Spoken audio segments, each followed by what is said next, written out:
National Black Women's Justice Institute. So I'm mostly here to stay out of the way today. But before I duck out, I wanted to take the opportunity to thank you all so much for being here for this presentation on such an important topic that I think you'll all find of practical interest and use in your daily lives. And also to introduce a new face, Dr. Sydney McKinney. She's a new member of the leadership team for the Learning Network with NBWJI.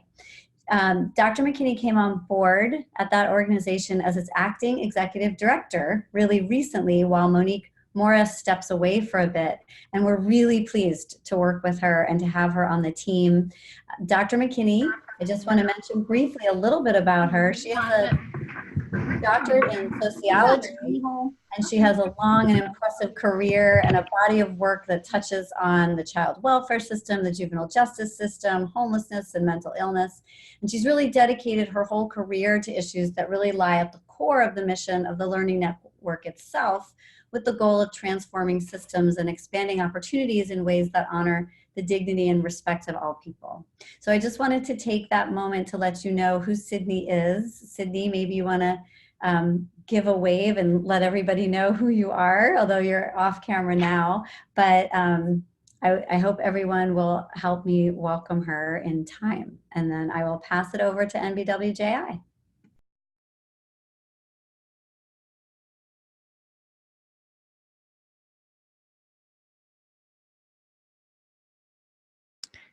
I think while Sydney's off camera, coming back on, maybe, yes. Welcome. Hi. Thank you, Rebecca, for that wonderful introduction. Technical difficulties, typical, right? Thank you again for that introduction. I am very excited to be joining the National Black Women's Justice Institute and to be a member of the Trauma-Informed Schools Learning Network for Girls of Color. I think this is such an important resource for schools, school systems, and educators. And I believe that as members of this network, sharing resources and opportunities for co-learning, that we can really transform schools and educational settings into safe, nurturing environments where Black girls and other girls of color can thrive emotionally, physically, and academically. So today we're going to discuss an issue that does not receive nearly enough attention. That's sexual harassment and violence against girls of color. This harm does not only occur to girls of color in their home or behind closed doors. It occurs within systems and institutions and by people who are expected to keep them safe. A 2000 survey of nearly 1,000 New York City teens found that 40% of girls reported having been sexually harassed by police officers. Nearly half of those girls were of color. Yet this problem is not limited to policing. It occurs in educational settings as well and perpetrated by teachers, counselors, coaches, security officers, and their peers. Reports of sexual misconduct in schools goes underreported, and when it is reported, schools often lack the resources to respond appropriately. As members of the school communities, it's important that we understand the experiences of survivors of sexual harassment and violence so that we can prevent these acts of violence from happening and respond effectively when they do occur. I have the great pleasure of introducing today's presenter, Andrea Ritchie. Andrea Ritchie is a police misconduct attorney and organizer who has engaged in extensive research, writing, and advocacy around the criminalization of women and LGBT people of color. She is a nationally recognized expert of policing issues and has testified before the President's Task Force on 21st Century Policing, the White House Council on Women and Girls, the Prison Rape Elimination Act, and several UN treaty bodies. Ritchie is currently a researcher in residence on race, gender, sexuality, and criminalization in the Social Justice Institute of the Barnard Center for Research on Women. Ritchie is the author of Invisible No More, Police Violence Against Black Women and Women of Color, and she has co-authored Say Her Name, Resisting Police Brutality Against Black Women, and Queer Injustice, the Criminalization of LGBT People in the United States. She has also partnered with NBWJI to author Expanding Our Frame, Deepening Our Demands for Safety and Healing for Black Survivors of Sexual Violence. So thank you all so much for the great welcome. I hope you enjoy this wonderful presentation. Andrea, it's all yours. Thank you so much, Sydney. We could not be more excited to have you on the team and to just be able to partner with you and bring all of your brilliance and expertise into the work. So I feel super blessed and grateful for your gracious introduction. So as Sydney mentioned, I had the tremendous honor and privilege of authoring this report on behalf of the National Black Women's Justice Institute that really focuses on centering Black women, girls, trans, and gender nonconforming people in the hashtag #MeToo conversation and the national conversation that we're in the midst of around sexual violence and assault and harassment across the country. And this report really focuses on perpetrators and spaces of sexual assault, specifically impacting or disproportionately impacting Black women, girls, trans, and gender nonconforming people that, that Sydney alluded to, and that also remain really shrouded in silence, even as we're in the middle of this national conversation that extends from Hollywood to the halls of Congress, that was sparked by hashtag #MeToo, with its roots in the Me Too movement that was birthed by Tarana Burke. So despite the movement's origins in Tarana's conversations with Black girls and young women in the South particularly, those stories and narratives remain largely at the margin of the current mainstream hashtag #MeToo conversations. And so this report is an effort to rectify that and to bring those conversations to the center and then offer some messaging and strategies for addressing those experiences. And if we focus on the experience of Black girls, we see educational settings really as primary sites of sexual violence. Educational settings are often framed as sites of safety, as places where young people can go if they're experiencing sexual violence in the home or in the community or other forms of violence and experience safety and support. But in fact, for Black girls, they are also sites of further violation and violence. And notice from this sort of page taken from the report that a significant proportion of this violence, as Sydney pointed out, is perpetrated by the people who we're counting on to keep Black girls safe, right? Teachers, counselors, coaches, police and security officers, people we're thinking of as resources. And that's particularly true, as you see, for Black transgender youth, particularly in K through 12, and also in particular areas where it's become more, or it's come to light recently, including, for instance, Chicago and New York City. And that continues, that prevalence of sexual violence continues through college, and including colleges that are historically Black, and again, sort of framed as a safe haven for us as Black women and girls. And part of, or what these experiences of Black girls and young women's experiences of sexual assault and the responses, societal and individual responses to them, are shaped by what this report from the Learning Network and the Center on Poverty and Inequality so eloquently and succinctly sort of identifies, and what Monique Morris's work really delves into, which is this process of adultification or age compression. And we think about that often in terms of how educators deny Black girls' learning experiences or expect them to be more responsible in terms of their learning experiences, or to not need as much support and so forth, all of which is really important. But an important additional aspect of adultification or age compression is this hypersexualization of Black girls, and this notion that they know more about sex, they're more sexually savvy, that they're actually more sexually promiscuous, precocious, and sort of seeking out sexual activity kind of in this temptress kind of way, and that they're not, that Black girls are inviolable sexually and at the same time responsible for any violation they experience. We know the roots of those narratives. They're deeply rooted in slavery and in the justification for the widespread structural systemic violence that was endemic to and necessary to the maintenance of the institution of chattel slavery. And that's certainly an aspect as we're thinking about the 400-year commemoration of the arrival of 20 and odd enslaved people, one of whom was a Black woman named Isabella. in Virginia, in the Commonwealth of Virginia, that this has been part of the narrative of Black women and girls since the beginning of this country, and that this is continuing to play out in educational settings and elsewhere on the part of society at large, and adults and educators and others in schools particularly.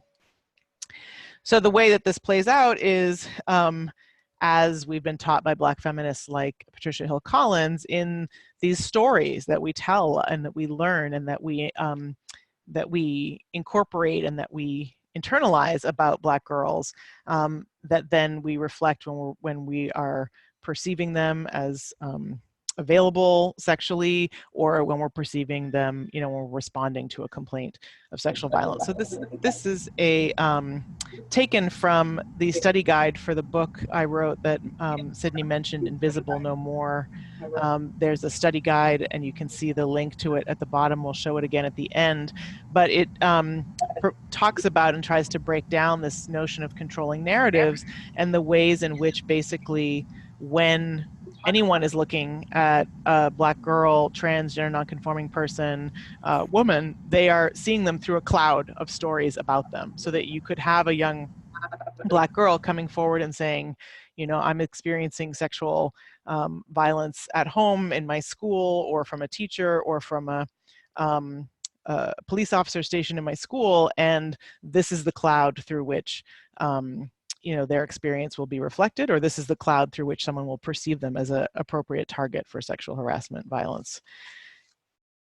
And so the silences that this report is seeking to address around Black women, girls, trans, and gender nonconforming people's experiences of sexual violence kind of in the current national conversation is particularly pronounced when we're talking about policing, criminalization, and punishment. So people have called attention to that by sort of saying we need to have a campaign about Me Too behind bars. People have, started #CoPs2 online, but if we look at this question of sexual violence through the lens of the experiences of Black girls, trans, and gender nonconforming people, we're going to see some of the primary perpetrators and the primary sites of that violence happening in the criminal punishment system and systems of policing and surveillance. And we might think, okay, well, we're not thinking about that because we're talking about, particularly when it comes to #MeToo, a conversation that's been largely about, sexual harassment and violence in the context of employment, or in, Hollywood, or politicians and sort of Fortune 500 companies. And so that's why we're not hearing about police sexual violence, because that's not where the conversation is. But the fact is that even where that conversation is focused on celebrities, when celebrities come forward and talk about their experience of sexual violence by law enforcement when they're school age, high school age, in the cover, on a cover story of Glamour magazine, that's not the story that dominates the national conversation. In fact, it appears in the cover story of Glamour magazine and then disappears, and we never hear or talk about it again. And I'm curious, and y'all can note in the chat box how many of you were aware of this story before today, and whether it's shaped your things that you've heard around Me Too, and what should be done around sexual violence generally, and then particularly in the context of schools. So if we're talking about sexual violence, for instance, by law enforcement agent, I mean, is this a one-off thing that happened, a terrible thing that happened to Tiffany Haddish that, maybe happened to, a few girls here and there? No, unfortunately, as Sydney pointed out, some statistics really point out this is a really pervasive problem. In fact, sexual misconduct is the second most frequently reported form of police misconduct after excessive force, but it's certainly not the second most frequently talked about. Another study found that an officer is caught in an act of sexual misconduct every 5 days. That law enforcement officers and executives themselves talk about it as a dirty little secret, and as part of the culture of law enforcement that is actually ingrained in the process. And so why is this relevant to sexual violence in schools? Because we're talking about things that young women, Black girls, transgender, nonconforming folks are experiencing both in school and on their way to and from school. So for instance, I live in Crown Heights, Brooklyn. I live on a street that has 4 schools, on my block, actually. So I watch kids walking to and from school all day, every day, 7 a.m. It's, and 3 p.m.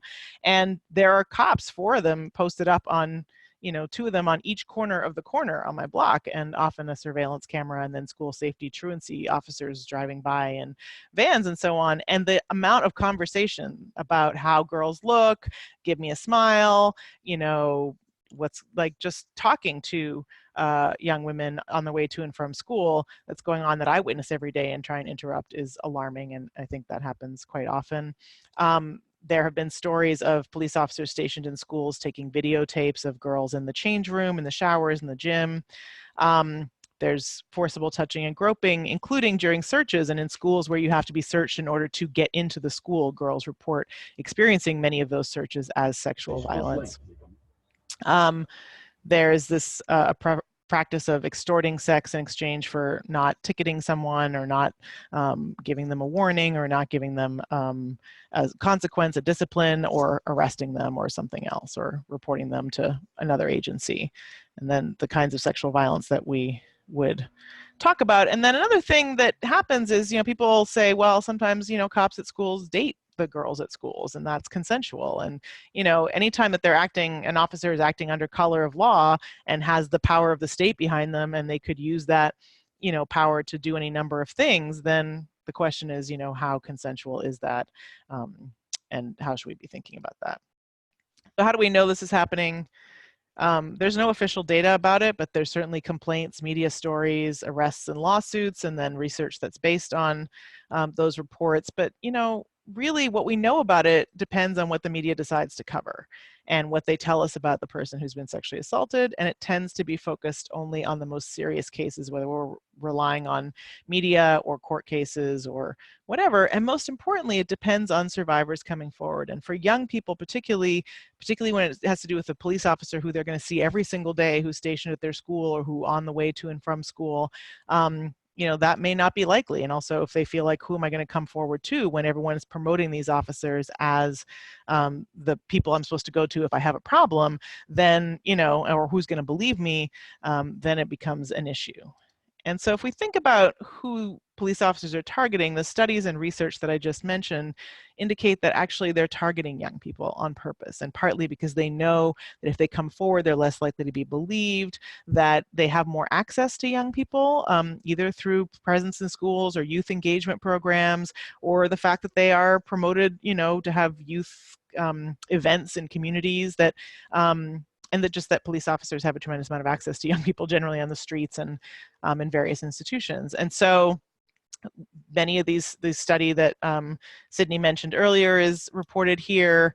Nationally, 1/4 of times that police officers are arrested for sexual misconduct, it involves minors, and that's particularly true for young people who are queer.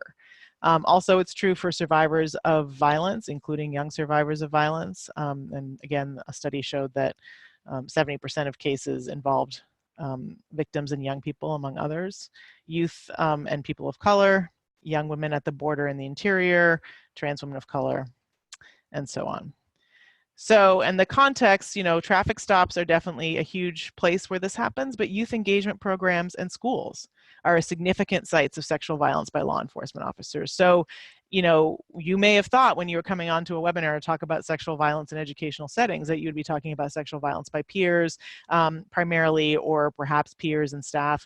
And we're spending some time on this because we don't often think of this, and we think of school safety or police officers in schools as a group of people who would be preventing this kind of thing from happening or responding to it, when in fact they're perpetrating it. So just wanted to highlight that. And youth, and then also that young people you might be interacting with in schools might be experiencing this kind of sexual harassment and assault by officers in other settings where, again, the officers are being framed as a source of safety or a place that you should go in order to, get community service, get something to put on your resume, etc. So this just tells one story of a young person who was in a youth engagement program, an Explorer program, and was raped during a ride along with an officer. And then you can see what the officer said in his confession to what he did. And that's the kinds of attitudes that the executives who, as I was quoting earlier, were referring to that make this a pervasive problem. Here is I'm afraid, sorry, it's a grainy slide showing a report as part of the campaign that the Advancement Project and the Alliance for Educational Justice have launched, and there's currently a microsite that you can check out that they recently launched called Assault At, and it comes from the assault at Spring Valley, which I'm sure you're all familiar with, where the young woman Shakara was pulled out of her chair by a school police officer in Columbia, South Carolina, and they started documenting assaults like that across the country. Many of them involve young Black girls, and some of them involve sexual assault. And note that this case involved a middle school student. So we're talking about, you know, again, the alarming stats that we've seen about sexual violence that Black girls are experiencing in K through 12. This is part of those statistics. So, and then, you know, sometimes it's on your way to school, as I was describing earlier, and as this person who's part of the Sadie Nash Leadership Project in New York City. Sometimes it's on your way, again, to public transportation. This is reported by the Young Women's Empowerment Project in Chicago, their Bad Encounter Line report. And people talk about, you know, police officers explicitly saying to them, you can't complain about this, don't you know who I am, you know, and how much power I have over you. The third quote on this is a mom actually talking about taking her kids to school, and that she's being sexually harassed by police officers every day that she's walking her kids to school. So she had to take a whole other route to walk her kids to school to try and avoid these officers. And then meanwhile, her kids are asking her, why does that officer want to take you to bed? I don't understand what they're saying, mommy. And she has to explain this to her 5-year-old. And then finally, this quote is about this experience of being searched at school, and how that can feel very much to young people like it's a sexual assault, particularly when folks are focused, when the police officers are focused on the groin area, the breast area, where they're pulling out girls' underwire bras, where they're finding tampons or condoms and making sexual comments about them, and where they're using it as an opportunity to grope. And I think many folks probably also heard about this story in Buffalo recently, where these 12-year-old girls were strip searched, not by a police officer, but by a school nurse, and where there's a sort of a similar experience. So I guess I wanted to pause there just to check in to see and ask folks to drop in the chat box if these experiences are things that you've heard or witnessed, or young people have come to you about in your school, and if this feels to you like part of the conversation about sexual violence in educational settings, that you feel like, yes, I've heard about this. I've talked to a young person who came to talk to me about it. I've witnessed it. I've tried to intervene around it. I've tried to speak to someone about it. So there's a quick poll that Becca Shapiro just put up for us. So if we could all just answer that to get a sense of how familiar folks on this call are with that. Or if you have things you want to drop in the chat box around that. And Becca will share the results of that poll when they're in. But in the meantime, I'm just gonna keep it moving to say that the other thing that this report, yes, okay, great. So, I mean, not great, awful actually, but this is part of our day-to-day experience of supporting Black girls and young people in schools around sexual harassment and assault, but there's not a lot of resources because we're not usually talking about it. So I'm grateful that you all have joined in to talk about this today. So sometimes we might say, okay, maybe the police are not a source of safety. So for instance, we might have a campaign that says counselors, not cops, right? Or let's make sure that if someone's in a mental health crisis, that it's not a police officer who's responding to them, but a health professional. Or if a young person is experiencing drug use issues in school, let's refer them to a drug treatment program and not you know, the police. Or we might say, oh, if someone's experiencing sexual violence at home, let's refer them to counseling or mental health or medical professionals. Or we might, if they're experiencing sexual violence in the home, we might call child welfare if we're a mandated reporter, or if we feel like that's the most appropriate thing to do. And this report sort of wants to highlight that for Black girls and young people, foster care is also a site of sexual violence and assault. And unfortunately,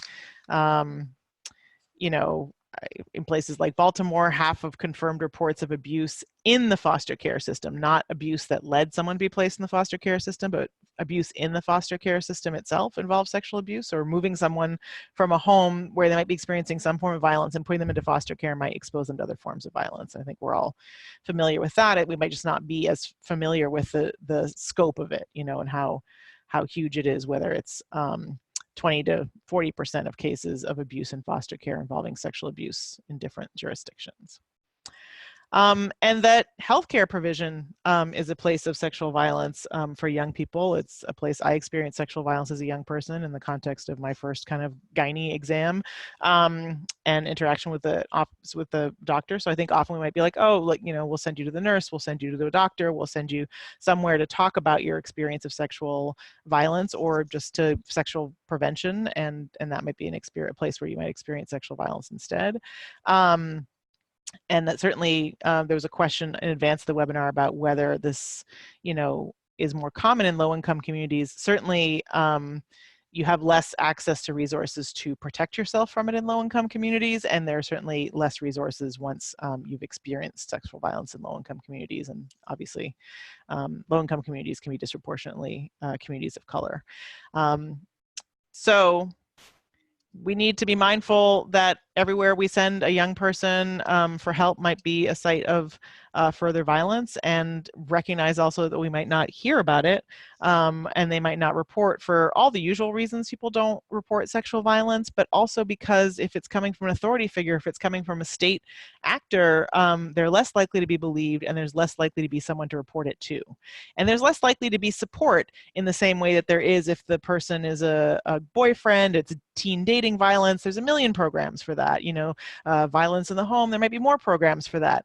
But if you're a young person who comes to me and says, I've been sexually assaulted by a police officer in my school, I have nowhere to refer you to. I have nothing to send you to. There's no group, no police accountability group that is going to center your experience, and there's no anti-violence group that's going to center your experience. And if you do report it to the police department, they really try and discourage and hide them because it's an embarrassment to the department that their officers are doing that. So people say, well, when cops, you just showed us some prosecution statistics when police officers are caught doing this, or social workers or doctors or other, you know, helping professionals are caught doing this, surely they'll be prosecuted. You showed prosecution statistics, but those statistics and the researchers who put them together will confirm those are just the tip of the iceberg. That most people don't report sexual assaults, as we know, and that's particularly true for Black women because of the relationship we've had to law enforcement and to lack of protection from sexual violence since 1619. And that can lead to further violence and criminalization. And that often what's being reported too, like the kind of conversation that the police officers are having with the young women who are coming back and forth to school on my street, that's not criminal conduct. It's just appalling. But, you know, and the kinds of text messages that one of the young women I quoted earlier sort of reports receiving from police officers are not threatening or violent. They just should never be sent to a person from a police officer ever. And that often it's their word against an officer's. It's hard to document it. I've tried documenting the sexual harassment on my street. It's very difficult to capture in the same way that you might capture someone being abused or stopped and frisked or beaten. And there's, you know, police officers target people who have, you know, could be framed as having a motive to lie because they're criminalized, or who are not credible because they're young or because of other concerns. And then often for young people or other survivors, you know, it's not a priority to pursue an investigation against the police. It might not be a priority for a prosecutor to pursue something. Those of you who've been watching the Anna Chambers case in New York City have seen that, you know, it can end up being that the survivor ends up being on trial. And it's not a priority. And so people think, oh, I'm not going to come forward. So prosecutions are definitely not the answer. And in response to the Anna Chambers case in New York City, where a 17-year-old was sexually assaulted by a police detective, or reported being sexually assaulted by two police detectives, the response has been, oh, well, we'll eliminate the defense of consent. In other words, you know, everyone in many places can allege, you know, if it's a frat boy on campus or whatever, can allege if they're accused of sexual assault. Well, no, it wasn't assault. It wasn't a violation of the law because she consented. And that tends to be a point of contention. And so the police officers in the Anna Chambers case in New York said she consented, and So legislators responded by saying, oh, well, if we just eliminate the defense of consent for law enforcement, then we will solve this problem. And that is so not true, in part because, as the previous slide indicated, there have only been consent defenses asserted in 26 cases across the country over a dozen-year period. So this is not the magic bullet. But also, young people don't come forward. They don't continue with the complaint. The complaint has to be believed, has to be investigated, has to be sustained, has to be deemed to be something that a prosecutor wants to take to trial. Then the officer has to assert consent. And, you know, the prosecution can overcome that defense without, you know, it's really, many steps need to happen before this remedy that's been offered even becomes relevant. So what could we be doing for survivors instead of relying on them to come forward, putting the burden on them to report, whether it's police in schools, foster care, counselor in schools, you know, medical provider, whoever it is that we think are sources of safety from sexual violence, that people are experiencing sexual violence from, you know, what kinds of things can we do in order to support them? And these are, if it's not prosecution, if it's not relying on them to come forward and report, is to, one, just create public awareness of the issues, make sure that people who do come forward know and have access to real support and healing. We had a meeting recently at national organizations in New York on this question, on this issue of sexual violence by police. And we sat there for a good hour and a half with a lot of anti-violence groups and police misconduct groups in the room, trying to think about what support and healing resources were specifically available to survivors of police sexual assault, who I could send the girls on my street to when they, you know, when we're talking about what the cops are saying and doing to them.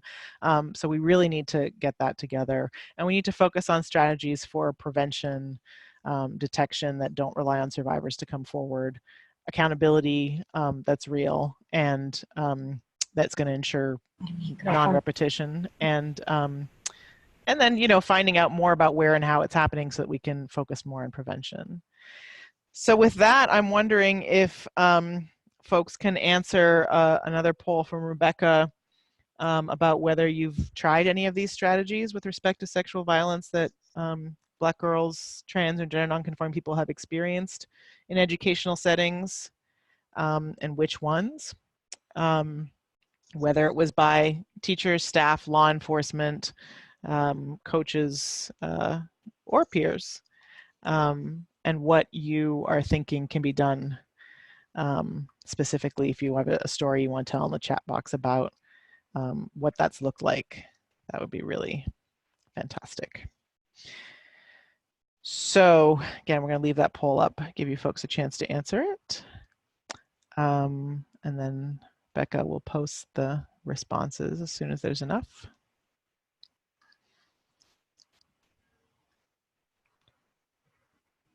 And then we'll move to some.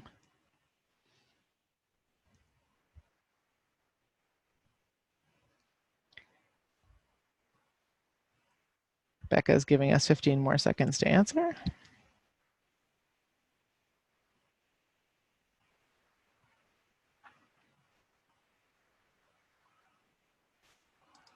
So, great. So folks have raised awareness publicly, have worked to offer support and healing for survivors, tried to think about what prevention might look like, and we've done less on trying to detect it without relying on survivors to come forward, or focusing on accountability or data collection, which I think is the, you know, way to go. I think we want to stop it from happening before it happens rather than focusing on what we're going to do about it after it happens, or counting it when it happens without focusing on prevention or what we're going to do with that data.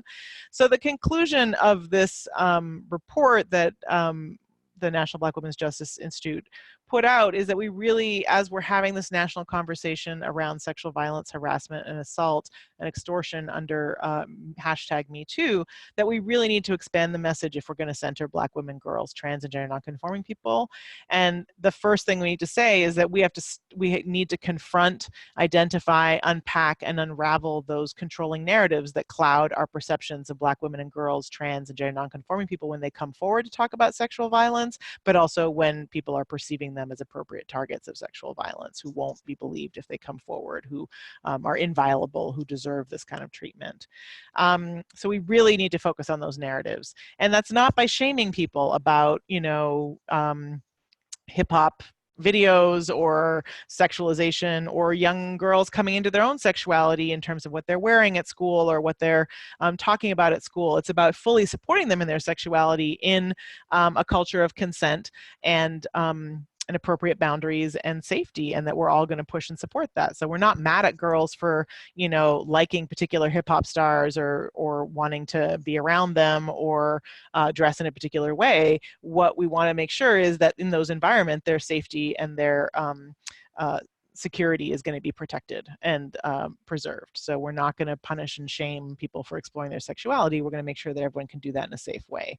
And that's what this narrative shift is going to hopefully do, that we're going to focus on the areas where people are particularly vulnerable in terms of employment, but also in terms of informal economies and survival economies, and that we're going to focus on the fact that if we want to really end sexual violence, then we have to end sexual violence in the context of criminalization too. We can't say we're going to end sexual violence except when it happens in a prison, or when it happens by a parole officer, or when it happens by a police officer, because those are the people who we think are the source of safety. We have to make sure that we're tackling it everywhere, no matter who's doing it. And that means that probably we need to decrease police interactions and reduce police power over Black women and girls. And that means particularly spaces like learning spaces where we've seen, based on this data, that young people are particularly vulnerable, and based on your own experiences that you all have reported in the polls. So sure, it would be really great to have some policies in place. Some research I did in 2016 discovered that of the top 35 law enforcement agencies across the country in size, over half didn't even have a policy saying that trying to date someone while you're on duty, talking to them about their clothes, you know, sexually harassing them or raping them, frankly, was not permitted. And that's true certainly of school safety office divisions as well. So there's nothing in policies in most police departments, including those stationed in schools, that say you can't date someone in the school that you are stationed at, for instance. And when asked sort of why is this allowed to continue, even though it's been identified as a problem by agencies like the International Association of Chiefs of Police, the response is, well, people aren't protesting about this in the way that they're protesting about use of force policies or fatal shootings or whatever. It's like, well, what does that say about how we center Black women and girls in our conversations about sexual violence? And that can mean also just not trying to necessarily change policy or tell officers to not do something they already should know that they shouldn't be doing, but it could just mean removing them from the situation where they have power to do it and they have access and vulnerability to do it. So this is the vision of some young people in North Carolina about how to ensure safety in schools.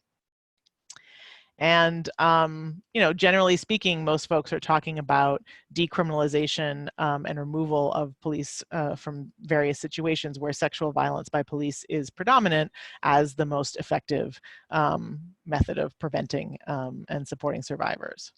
Young people, if we listen to young people, that's what they're saying. They're saying all the kinds of violence we experience in schools and beyond schools, that taking cops out of schools is the way to go. So this is the recommendation of the Advancement Project, similar to the Urban Youth Collaborative in New York. And then I see Ashley from Girls for Gender Equity is on this call, and this is the recommendation of girls through a participatory research project, saying that the schools we deserve, one, have to recognize that sexual harassment by teachers and staff is prevalent, and that most of us aren't reporting it when it happens, that is particularly happening to queer youth, and we need more education about sexual harassment. We also need a more effective place to report it, and I know they're working on their new Title IX coordinators to make them a place that is actually going to create a safe place to report, but also to do some prevention work. And their recommendation, among others, is that one of the ways to end sexual violence in educational environments is to remove police from schools. And finally, it's time to kind of go back to the roots of Me Too. What to go back to conversations with Black girls and young women and youth that sparked Tarana's investment in Me Too, and to focus on healing and safety for survivors, and focus particularly on healing and safety for Black survivors of sexual violence, which is what the subtitle of the report is, and which is the work of the National Black Women's Justice Initiative, is to really promote freedom work and the kinds of things that we need to do to create freedom spaces and to create liberatory educational environments. Those are also the things that are going to make it possible for Black women and girls to prevent and feel empowered to respond to and heal from sexual violence, no matter who's perpetrating it in an educational setting. So many of you know this book is newly out by founding ED Monique Morris from the National Black Women's Justice Initiative. I just got my copy I'm very excited about. And it makes some recommendations about how to address these kinds of sexual violence and other forms of violence Black girls are experiencing. And that's just really creating space for people for them to be in conversation together, to engage sort of questions of Black feminism, about these narratives about Black girls, about how we interrupt them, how we lift up their culture and their forms of resistance and support those, that we do some critical interventions around media, that we create some programming that's really going to promote sisterhood in a sense of like, oh, if you come for one of us, you're coming for all of us, and we're all coming back for you if you do, and to really promote safety and confidence in responding and preventing sexual violence among Black girls, and then practicing restorative justice to address all the forms of violence that Black girls experience and also often are accused of perpetrating. And I think there's another organization called Survived and Punished that I would encourage folks, I didn't put it on the slides, but I would encourage folks to check out, where, often when Black girls, women, trans, and gender nonconforming people defend themselves against sexual assault, whether it's by a police officer, a staff member, a priest, a medical provider, a family member, a partner, and they are criminalized for defending themselves against that sexual violence and not afforded any kind of restorative justice or opportunity to have that experience of violence mitigate their self-defense. And that happens in schools often, and also in the context of family violence. Mandatory arrests in response to domestic violence are one of the primary pathways into the juvenile justice system for Black girls, and often those girls are defending themselves against sexual violence in their home and get arrested for domestic violence under mandatory arrest laws. So we need to think about other ways of addressing violence that don't result in further criminalization of Black girls and youth, because it's going to put them into the pathway of further violence. With that, I will stop talking, point folks to some resources that I've referred to during this presentation, and also to particularly address all forms of police violence against Black women and girls, but including in schools, and open it up to office hours. Hi, thank you so much, Andrea. This is exactly the kind of resource that I think will be beneficial to members. Members, you are also an asset to this conversation, and we would love to hear your thoughts. And so I'm going to invite Johanna to the screen to help us conduct these office hours. So here we go. And you can participate in the chat box, or if you want to be invited to the screen, I can prompt you to start your video and unmute your line. So thank you. Welcome everyone to our office hours. First, I'd like to open up the space and just ask if there is anybody that has any comments or questions that they want to ask openly at this moment in time. And Rebecca, how would they be able to do that in the chat box? Yes, or you can ask to be put on screen. That is totally fine with us.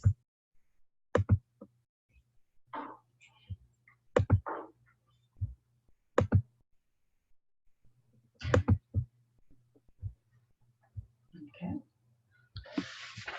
I don't see anybody in the chat box in this moment. So there were a number of questions that were asked before we got on to our webinar. One of them was, what are the resources available to Black survivors? Is lack of support an issue, especially in low-income or impoverished areas? And that was Margaret Hicks, a teacher in California.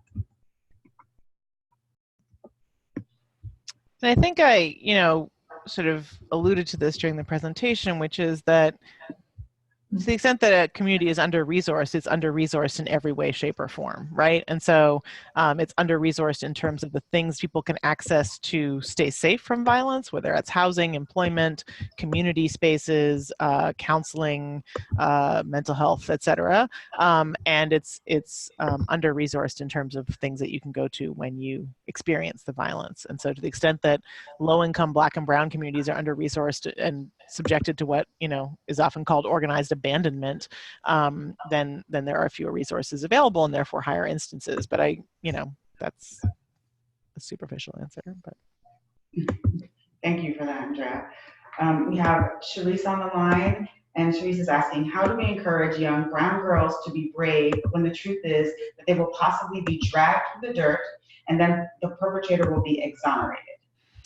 I think it's by not focusing so much on the accountability piece. And I think that's something I've also really learned from Tarana when she talks about what her original intent was with Me Too and how she feels sometimes there's a disconnect with hashtag Me Too. She's like, they're all focused on the perpetrator. I was always focused on the girls and on the survivors. And I think that's kind of why I wanted to kind of circle back to that and the recommendations that Monique and others make of just creating safe spaces for girls to talk to each other and squat up and be seen and be able to have sort of spaces and platforms to resist the narratives that are told about them, including the narratives that are told about them when they survive sexual violence. And yeah, I think the Anna Chambers case really sort of made clear that yeah, if you come forward, you're going to be the one on trial. It's certainly not the first time, and I could tell you dozens of other cases where Black girls and women have come forward as survivors of sexual violence by police, including in the case of Daniel Holtzclaw, and have been dragged too. And so in talking to folks, it feels like and heeding Tarana's leadership, it feels like the most important thing is to make those spaces, safe spaces available and those resources available. And I'm looking at in the chat box at what folks were saying about how they work at a sexual violence agency, and every month they hear stories about police officers perpetrating sexual violence, but those cases never make it to the advocacy desk. And they never make it to the advocacy desk because people drop it because they just don't think it's worth pursuing. And I just feel like we need to hear them and focus on creating something else for survivors of sexual violence in all contexts, but particularly this one.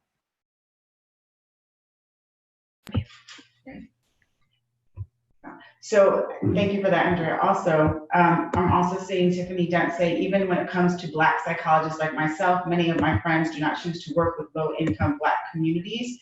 And then I would just open up the question to, how do we make sure that resources are available to our low-income and Black communities, especially when we know that there's a large and disproportionate impact of harm from violence and sexual assault in those communities? Okay. I mean, I think that there's a lot of work being done in a divest invest frame right now, and but not so much within this conversation about sexual violence. And so I'm hoping that we can start to shift there, where we think about the fact that the number one resource that is offered to low-income communities is police. That's why the notion of 911 being a joke is so poignant, because it's the only thing available. If you are experiencing violence, if you have rats in your apartment, if you can't sleep because the neighbor's playing music, if your son is in the middle of a mental health crisis and you can't handle it anymore, if you are having a diabetic episode, like all of those things, the only resource is calling the police in so many places. And the police come with what they come with, very few tools to actually address the underlying root causes, and some instruments of violence that might be used against you. And so I think it's really about saying, like, we don't need 40% of the budget in Chicago, for instance, to go to policing services. We need to take some of that money and put it into preventative, community-based, competent mental health services that are going to meet people's needs before a crisis happens. And we need those schools, to 50 schools that have been closed, to be reopened, and they need to be reopened as safe spaces for Black girls. And that requires putting more resources into those schools, not more cops. So I think we have to really look where our resources are being invested now, and think about what investment in resources would really create safety for Black girls in educational settings and beyond, and push for those investments and divestments from the things that are not making them safe. And that's kind of one of the motivations for putting this report out, is to say that if we look at sexual violence through the experience of Black survivors, we're going to come up with different solutions. And so we can't be focused on, the solutions that work for, the accusers of Harvey Weinstein, who are not Lupita Nyong'o. We have to look at the solutions that are going to work for Black girls in our communities. Solutions for Black girls, and that one of those things would be looking at how we define and look at safety. I think that speaks directly to what Andrea has presented here. We also want to look at, are there any programs that assist victims that have been let down by the justice system? And that is from Christina. I'm not aware of any, and I think that's what we need to focus on building. I mean, again, like, we were in this meeting and we were like, many people were reporting what the person in the chat box was saying, is that if someone their sexual assault agency, if someone reports sexual assault by a law enforcement officer, they're either told to report it to the police, or the case is just directly referred to the police, and then the agency steps back. It doesn't have a specific survivor group for people who've been sexually assaulted by law enforcement, which, by the way, under international law is recognized as a form of torture, because when you're sexually assaulted by an agent of the state that's supposed to be protecting you from that kind of violence, it's a different psychological impact, it's a different material impact, real life impact. And so there needs to be different kinds of support offered.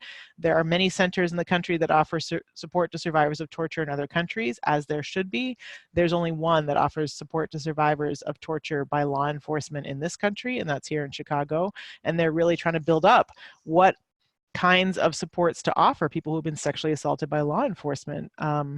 And it's a field where we need people like you, Tiffany. We need practitioners like the people on this call to really figure out what those services need to look like, and then help folks proliferate and advocate for them, and advocate for resources for them. All right, and Tiffany also adds to that question and conversation that some crisis centers, very few unfortunately, do have specific outreach and are hiring Black and brown women to work with our community, but they are often overworked because of their caseloads are crazy, and we know that there's an abundance of caseloads. Ironically, because those in power also do not always see it as necessary to hire more Black and brown folks, even when there is a need. So another part of resourcing this space to reduce harm would be to make sure that the folks that are providing the services reflect the community that is being disproportionately affected. And I think that that's a hugely important component of us being able to address sexual violence. What do you think, Andrea? I mean, I think that there's violence being committed on the workers who are trying to respond when there's not enough resources, and I see that with, my colleagues in public defense. I think everyone likes to criticize a public defender, and many people have been betrayed and let down by public defenders. And I see violence being committed against Black women public defenders by the caseloads that are being dumped on them, and the lack of support and resources that are being given to handle what's being put in front of them. So I think that's another kind of violence we need to fight through these kinds of campaigns about where we invest our resources. So I am also going to ask another question that was submitted before our webinar. How are you doing partnering with elementary and middle and high schools teaching? And it says HT awareness, and we are assuming that that means human trafficking awareness. I'm going to invite Sydney to talk about the programs that NBWJI partners with Missy and other groups in the Bay Area, as well as with groups in the LA area, to do that particular awareness raising in school. I think the thing that I would say before overarching is, like, that awareness shouldn't involve law enforcement is the primary or only response, because we shouldn't be going out and raising awareness and saying like, and if you experience this, call, 911, call the police, we're going to report it to the police. It's like, ask Celeste Guap, who's a young woman in the Bay Area who was, sexually assaulted and in her words, trafficked by the police of many different agencies in the Bay Area. So let's make sure when we're doing the human trafficking awareness programming and education that we're being mindful of everything that was in this report that points out that like the task force systems, the response systems that we're creating for people around human trafficking might also be sites of sexual violence for them and not safety. And then the last thing I would say is I think it's really important to also not project our perception of people's experiences onto young people who might be trading sex for many reasons, but to let them describe their own experiences and identify their own experiences and identify their own solutions. Because the more we try and impose a narrative on them and make, impose, responses on them, the less likely they're going to come forward, and the less power and agency we're giving them. Actually, we're just replacing the disempowerment they might be experiencing in one context with a disempowerment in the context of social service provision. Sydney. So I'll just add that in terms of the organizations that NBWJI is working with, we have partnered with MISSY, which is an organization out of the Bay Area. They work across the state of California, and they work with survivors of CSEC, and that's commercially sexually exploited children. And so they work really closely with young people. They provide youth development, case management. They're really about empowering young people who've been affected, young people who identify as survivors, and empowering them to make changes in their lives and to heal. They also provide technical assistance and training. So for schools or other organizations that may be interested in training, that is a resource. And also they work closely with the LA probation. So we've been working with them for a number of years on that work, and we'll continue to do so for a long time.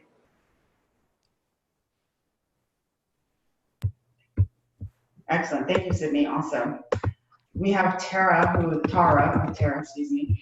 I've worked with a lot of foster adoptive children who are survivors of sexual violence and are often triggered by interactions with adults in education settings. These interactions more often than not end in suspension, and charges against the child for aggression. Are there efforts on a national level to require school districts to become educated on the issue and perhaps change their policies when negatively impact sexual violence survivors? Well, that's an excellent question, and definitely something I've heard a lot about, particularly in the context of searches, where young survivors of sexual violence who are then being wanded and metal detected in school on their way, like as a condition to get into school, as a prerequisite to getting into their class, and are getting triggered in that situation and might have a reaction or just say, no, you can't do that, are being physically violated by officers very violently, and then often, charged with being unruly or disorderly conduct or disobeying a school or disrupting a school or whatever. And then they're being punished for either being triggered or for rightfully asserting a boundary around their own body. I mean, we're trying to create a culture of consent, but we're saying in order to get into the school, you have to let someone touch you, feel you up. I mean, and look in your bag and comment about your birth control pills, your condoms, your tampons. So I think we need to really do that. Is there a national effort to do that? Unfortunately, there's not a lot going on the national level as you know, in terms of positive change. We're in a defensive mode. I do feel like there needs to be, and there's certainly some of us who are really trying to push some sort of national mandate that police departments effectively implement policies around sexual violence, but also awareness around these issues.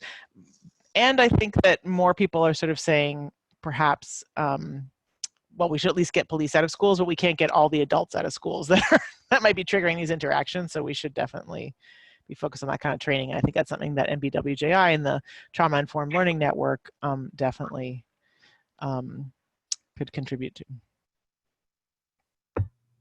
And one of the things specific to our foster and adoptive in dependency care population is that they're not really identified in the school to make sure that their privacy is kept intact. And so it is a demographic community that doesn't traditionally get the support that they're needed. A lot of those young people are kind of lost in the systematic cycle of dependency care.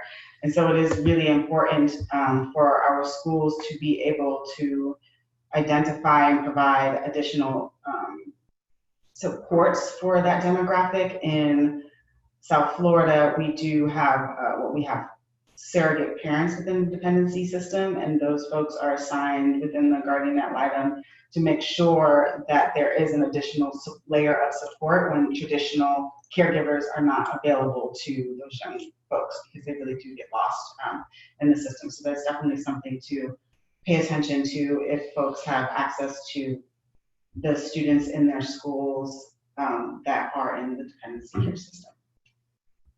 And I would just like to add that it's a really important issue that you're raising about how young people who are in the child welfare system, who may or may not have experienced sexual violence, become triggered by teachers, by peers, and the schools do not have the training or the resources to respond appropriately. And just as you said, they then become labeled as troublemakers and become suspended.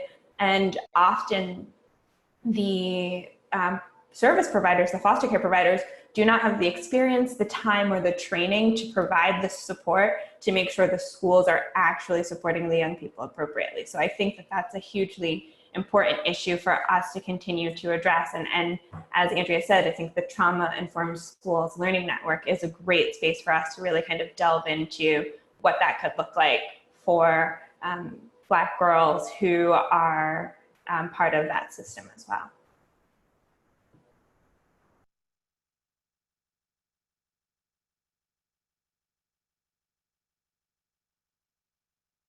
Johanna, we can't hear you. Sorry.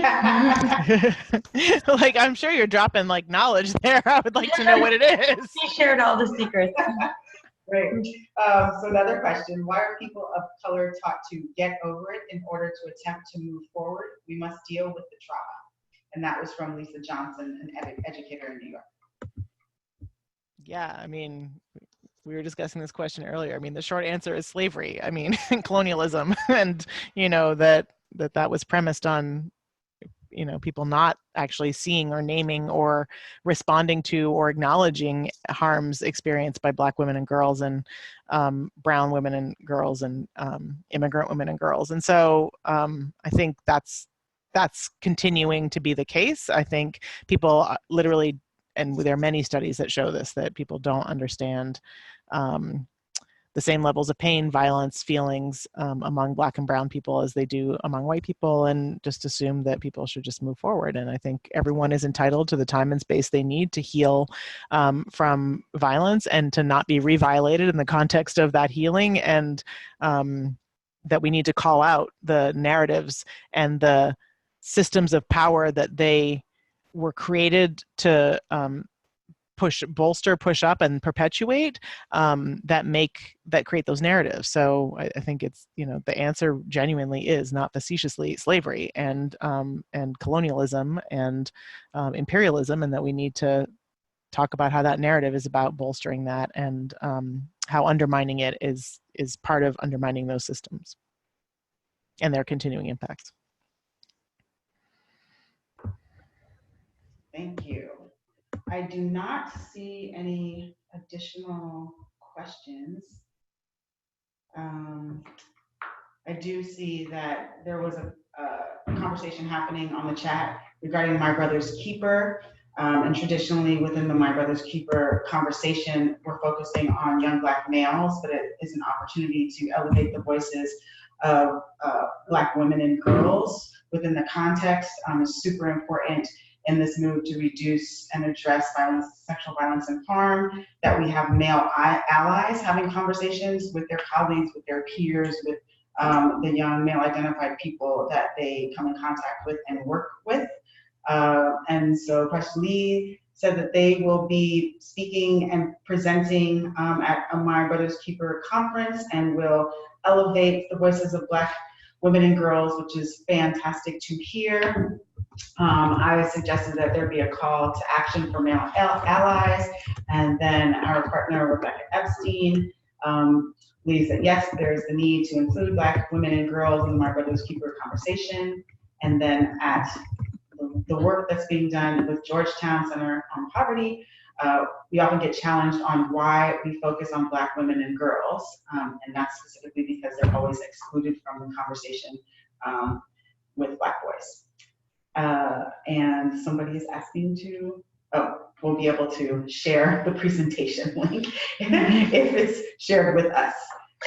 Excellent. Are there any additional office hour questions? I do not see any, or if there's any that I missed in the chat because I was scrolling down and around, but I want to make sure that everyone was identified, that questions were asked, that clarifying statements were made. I'm really curious about when people were responding about strategies they've used around public awareness and prevention and survivor support and healing, if folks are willing to share what those strategies were, because I think many of us are thirsty for answers.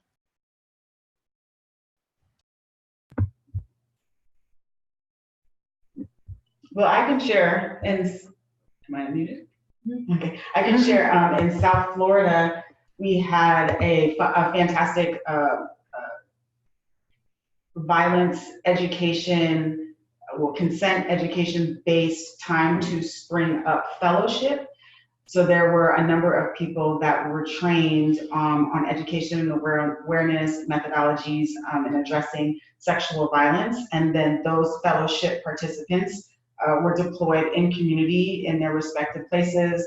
We had intergenerational group of folks. So there were students that went back into their schools and did presentations. There were folks that worked in social service organizations that provided presentations to our social justice organizations providing information. So we got the consent education, we got the awareness, addressing what safety looked like, and then offering solutions in the community for using alternative justice, reducing harms like restorative practices and community accountability and things like that. So Time to Spring Up has a fantastic amount of resources available, and that link can also be shared later on through this webinar follow-up.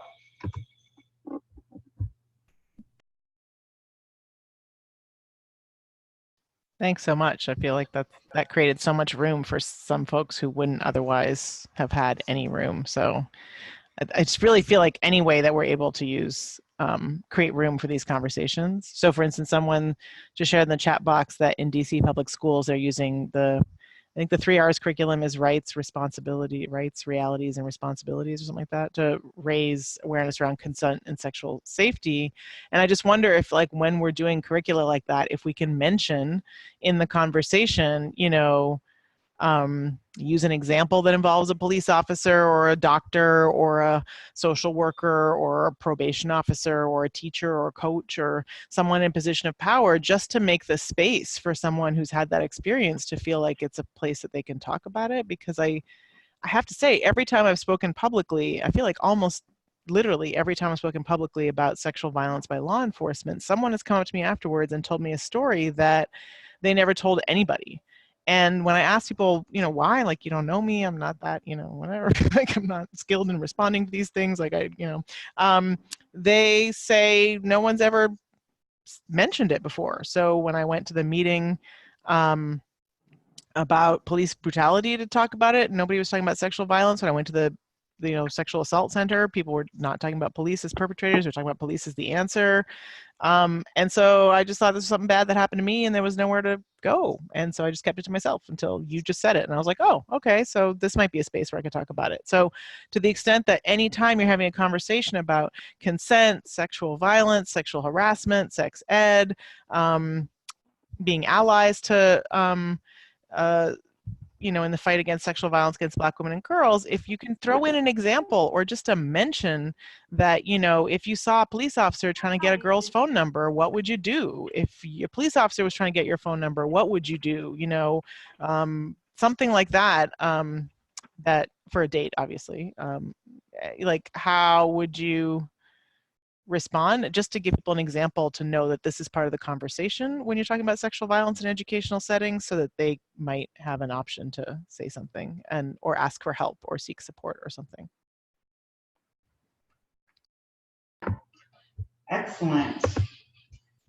Are there any other questions, comments, concerns that we can address in these office hours? You have Andrea, our expert in this moment.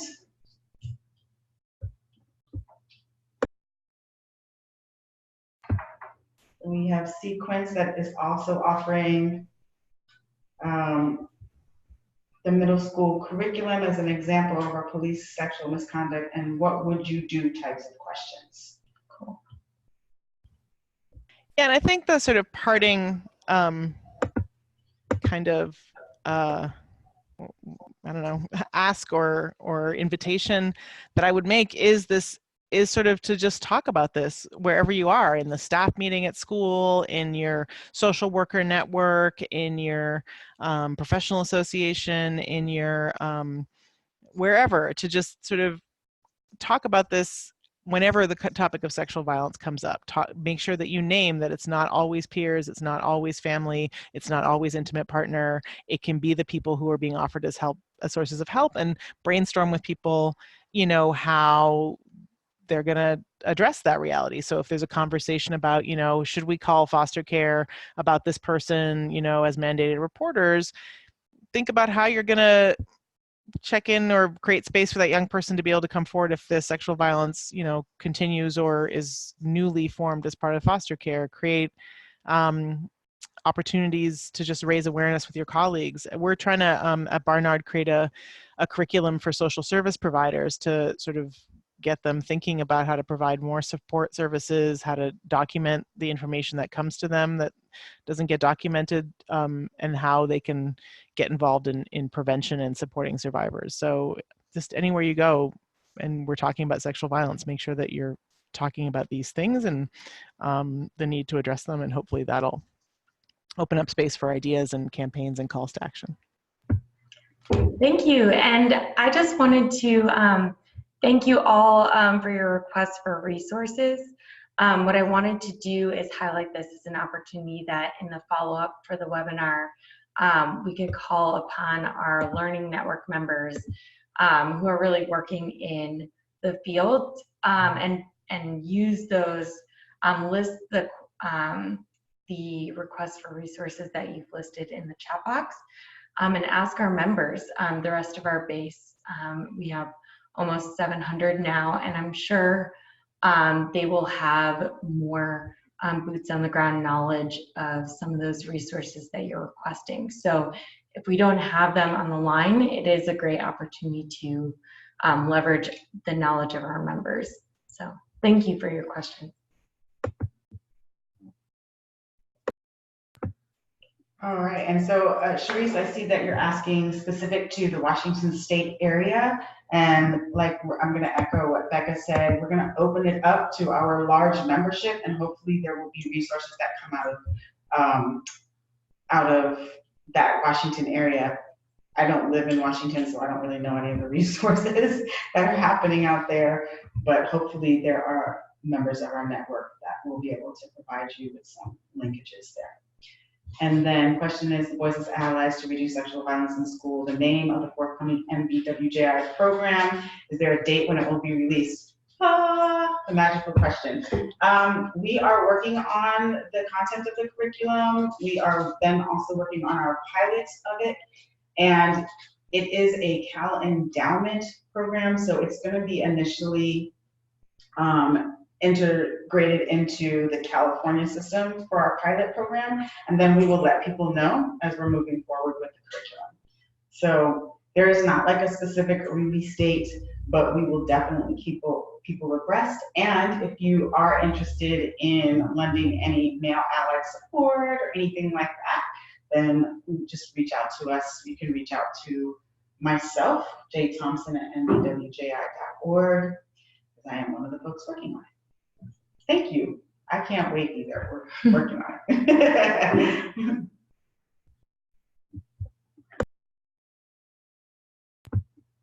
Well, Andrea has been an amazing expert in having this conversation about how we can expand the frame. I know that when I was looking at sexual assault and violence specific with the dependency care system, it was really affirming to have this data support some of the stories that we hear from our young people in community. And it also makes us really think about how we look at safety within our schools. It makes us look at where we refer our young people, how we support them, and what type of trauma-informed information we are connecting with one another. So really thankful to Andrea for taking the time out to directly provide us the information that she's been working so diligently and committed on. And thank you for all of our participants. That was really a fantastic and exciting conversation that we were having. Hope that a lot of questions were answered, and we're thankful because I don't see anybody else coming through with comments, questions, or concerns. Is there anything that you wanted to close out with, Andrea? No, just so much gratitude to this network of folks and the work that you're doing to support young people, and particularly Black girls, young people, transgender, nonconforming folks, and just grateful to you for taking the time to be part of this conversation. I know there's a lot of other places you could be and things you could be doing, and I really appreciate that you took the time to be here for this and take it out into the world. So thanks. And thanks NBWJI for being an amazing institute that's always a pleasure to work with and partner with. And congratulations to Sydney for your first public webinar. And I guess maybe we should tell folks who are in DC that there's a world premiere coming up. We certainly should. Sydney, do you want to get back on? Okay, Oh. I'll do that. Right now, we are about to world. Oh, are you there, Sydney? Okay. No, go ahead. Go ahead. No, you do it. Well, there's going to be the world premiere of Monique Morris's documentary called Push Out. It's an extension of, or a complement to, the book that she has written. So we are very, very excited to be a part of that. That will be Thursday. So look forward to that documentary. It's a full-length documentary. And also we will be putting out some recommendations around supporting Black women and girls in schools and in coordination with that as well. So keep your eyes peeled for those recommendations. And Georgetown Law, we're going to be hosting a screening if you want to see the documentary in person. Monique Morris will be attending that event for Q&A, so that's going to be October 10th. I'm just double checking my calendar. Yes, October 10th. And it will be at Georgetown, so I will promote that in the Learning Network for those of you who are able to join us. That would be great. And just information for everyone to know that you can go to www.pushoutfilm.com and get an actual calendar of all of the spaces and places that the film will be premiered. And if you're interested in hosting a premiere in your city or town, you also are able to get the resources to do that. It's completely supported. And that's a fantastic opportunity, like Andrea was saying, to create a space where these conversations can be had to support trauma-informed practices and healing-able practices for our Black girls and girls of color in schools. So we thank you so much for all of your support. Thank you.